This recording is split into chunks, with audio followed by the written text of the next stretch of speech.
नमस्कार, मी जयश्री चांडा पुन्हा 24 चॅनलमध्ये आपलं स्वागत करत आहे. तुम्ही बघत आहात की राजकारणाचं जे वातावरण आहे ते चांगलं तपलेलं आहे. काय माहोल आहे काय नाही ते आपल्याला येणाऱ्या 15 तारखेला माहीत पडणार आहे. पण आपण आता शेगाव राहटगाव प्रभाग क्रमांक 1 मध्ये आलो आहे आणि आपण जनतेच्या प्रतिक्रिया जाणून घेणार आहे की त्यांची पहिली पसंत काय आहे, त्यांचं काय आहे म्हणणं. की त्यासाठी तुम्हाला सांगा, या प्रभागामध्ये विकास कामाचं काय शोधलं, काय नाही, काय समस्या आहे तुम्हाला, आणि जे नगरसेवक आहे जे आहे केले आहे ते होणार का? नगरसेवक खूपच चांगले आहे आणि जे भारतीय जनता पार्टीचं पॅनल अगोदरही पण या प्रभागात आलं होतं, यावर्षी सुद्धा पॅनलच येणार आहे भारतीय जनता पार्टीचं. कारण भारतीय जनता पार्टीचा विकास पाहता, देवेंद्र फडणवीस आणि नरेंद्र मोदीचा विकास पाहता जनता ही भाजपासोबत आहे आणि आम्ही सुद्धा भाजपासोबत आहे. आम्हाला भाजपासोबत काम करायला हे आहे आणि नगरसेवकाला कोणतंही काम सांगितलं ते एका मिनिटात हजर होतात आणि जे काम आपण 5 मिनिटं जरी फोन केला तर निवेदन दिल्याबरोबर जे काम तुमचं आपल्या मनात असलं ते काम करून टाकतं. पण आपलं हे नाली वगैरे सर्व रस्ते स्वच्छ आहे, लाईट स्ट्रीट लाईट सर्व गोष्टी वेगळ्या वेळेवर पूर्ण होतात.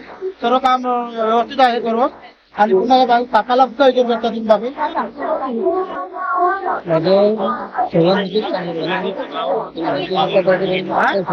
आणि आता हा जो आहे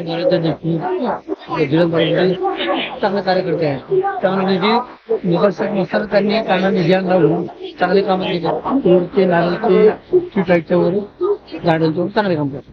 जे काम करणारे नगरसेवक आहेत तुमची पसंत त्यांना आहे? सगळ्यांना काम आहे. काम तुझ्या कामाच्या लागी त्या सगळीच आहे. 2 न्यूज आहेत, काळे मॅडम आणि मडगे, नरेंद्र देशमुख, काका किरण दादा तर भरपूर आमचे कामं करतात आणि जनतेच्या मनातले भावी नगरसेवक धीरज दादा आहेत. आणि त्यांना कोणतंही काम सांगितलं म्हणजे त्यांची गरज असली वाटल्यास धीरज दादा आम्हाला कॉल येतो, तुम्हाला काही अडचण आहे का विचारायला. पण आमचे कामं धीरज दादांनी खूप भरपूर प्रमाणात सोडवले आहेत. तुमचं काय? आमचं असं म्हणणं आहे की जे आजपर्यंत कामं बाकीच्यांनी नाही केले ते आज आमच्या प्रभागामध्ये धीरजभाऊ गारबुद्दे यांनी खूप चांगल्या प्रकारे केले.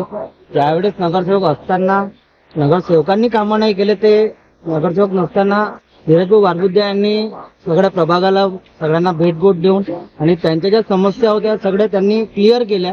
कुठे रस्ते बनवले, कुठे मंदिरांमध्ये काहीतरी फंड देऊन तिथे मंदिराचं शुभीकरण केलं, गार्डनचं शुभीकरण केलं. आणि सगळीकडे धीरज भाऊंचं आणि बाकींचे त्यांचे जे सोबतचे आहे सहकारी त्यांनी सर्वांनी सपोर्ट केला त्यांना आणि आज आम्ही त्यांच्या सोबत फिरत आहे.